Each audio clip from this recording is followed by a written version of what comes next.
Hey guys, today we're going to be learning about working capital in section 3.3 of Finance and Accounting.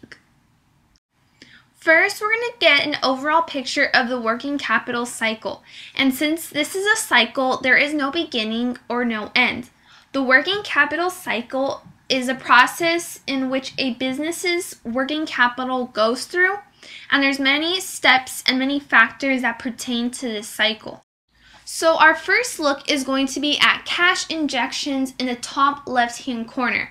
Now these can be any sources of capital that the firm uses. They can be loans, profits, sale of assets, stocks, debtors, overall just the capital of the business. Now our second look is going to be at cash drains in the top right-hand corner.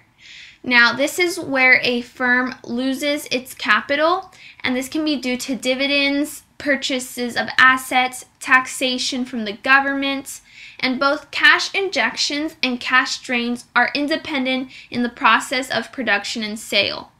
Now that a firm has cash, we're going to look at the purchase of materials. And in order for a firm to create its products, it needs to buy raw materials. Now, a large sum of the working capital will be lost to suppliers, but how quickly this money will be lost will be dependent on the period of credit set by the suppliers. Now, our fourth look is going to be at the cost of production. Now, more of the working capital will be lost to wages for the workers. It could be lost to the shipment of goods to wholesales, retailers, or even directly to the customers. So our fifth look is going to be at finishing the goods and services. Now this is just going to be any final touches that the firm needs to complete before sending their products off to the distributors. So our sixth look is going to be at the shipment of the finished goods.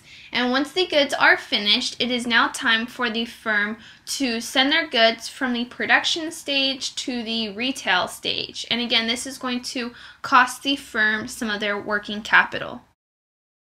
Our seventh look is going to be at the sales of the products, in which once the goods are all completed and dispatched, the firm can make some of its original investment back in the sales of the products, but not necessarily.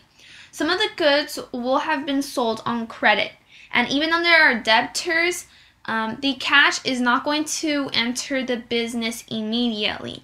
When the debtors are repaid, and this can take up to 30 days or more, So the eighth look is going to be at the payment of debtors, and this is a stage in which a firm receives its payments from the debtors, and at this stage the firm will now have its original investments back.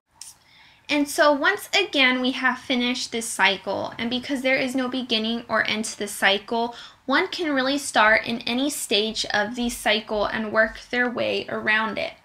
And so the working capital cycle needs to be managed carefully so that there is a positive cash flow to the firm and so that money is not spent too much on a certain stage of the cycle. Again, this is the time between a company's original investments and the profits made. That's all for today, guys. Thank you for listening.